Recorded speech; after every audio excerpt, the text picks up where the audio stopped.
taking a seat now for a rant. I want to get off my chest here about Leica cameras in general, and I feel like a lot of people have this general misconception that Leica cameras are only for rich people.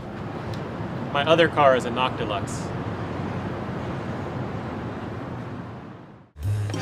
Yeah, I have a Leica, but I'm just a normal guy. Now get in the car, loser. And it's just not true. And Leica cameras are something that is unnecessary. And that's also just not true. I actually don't.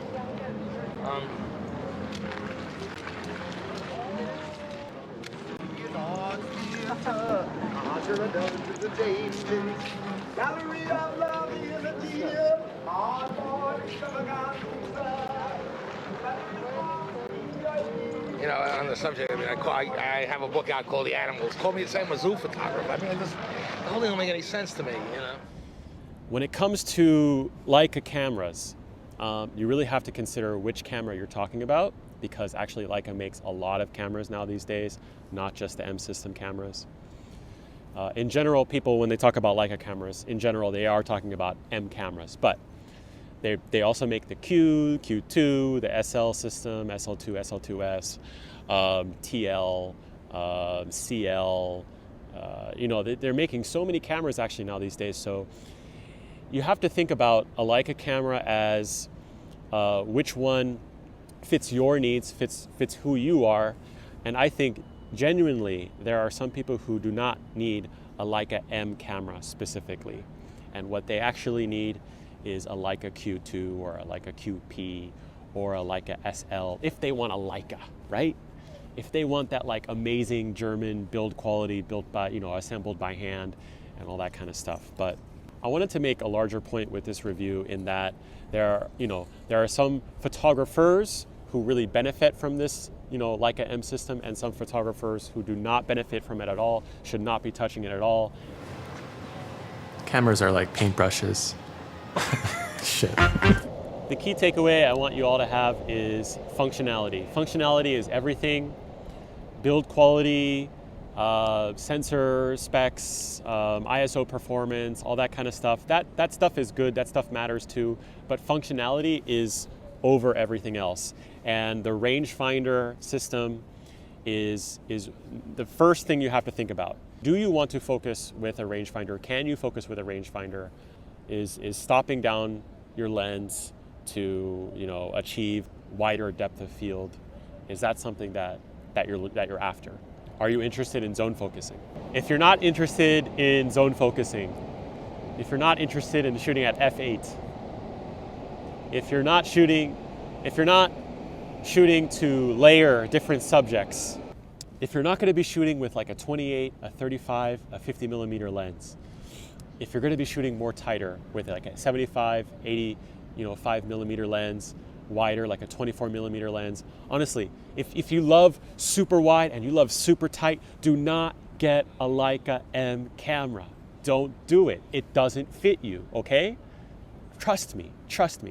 You're going to get this camera, you're going to enjoy the build quality for about a week. You're going to be in love with, oh wow, that's beautiful, I love how it feels, I love how heavy it is and all that kind of stuff, and all the battery life is nice and this and that.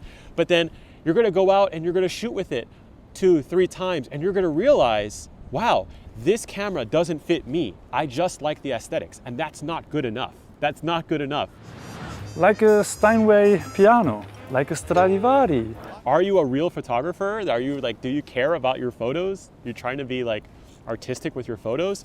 You need to get a tool that fits your artistic vision, that fits your photographic needs and wants, right? So that's why I brought multiple people into this video. I brought multiple different photographers here to show you all the different kinds of photographers there are that I personally know, and they all have their different styles of photography. And as you can see, some people like it more than others. And, you know, I didn't want this video to be all about my opinion. And that's That's honestly what I find that's a problem with YouTube in general, is that somebody has a YouTube channel and they're only sharing their own opinion and they're not bringing other people's opinions into the factor, into the video. So that's what I tried to accomplish with this video. I hope you got it. I hope you got the point. And with that being said, thank you very much to everyone who's joined me on this video. I really appreciate it. This is probably my biggest video I ever made, considering I had to travel up to Tokyo to do this video. And I especially want to thank my friend Will, who's behind the, hey Will. And check out my Instagram, check out my photography. Don't just look at the photos that I presented in this video or in other videos here on YouTube. Please check out my other photos that are on Instagram, because I'm showing you the best that I have shot on different systems too as well, not just the Leica M10. That's it for this epic long video. I really appreciate it. Thank you for watching. Please hit like, please subscribe if you liked it. Please check out my other videos, with my Leica M10, that I've done in the past and that I plan to do more in the future. I'm not done making videos for the Leica system in general. I have a Leica M2 also, and I have other Leica related videos that I want to make in the future, non-Leica related videos I want to make in the future, just purely photography videos I'm going to be making. So please check me out, and I'll see you all again. Stay humble. Goodbye.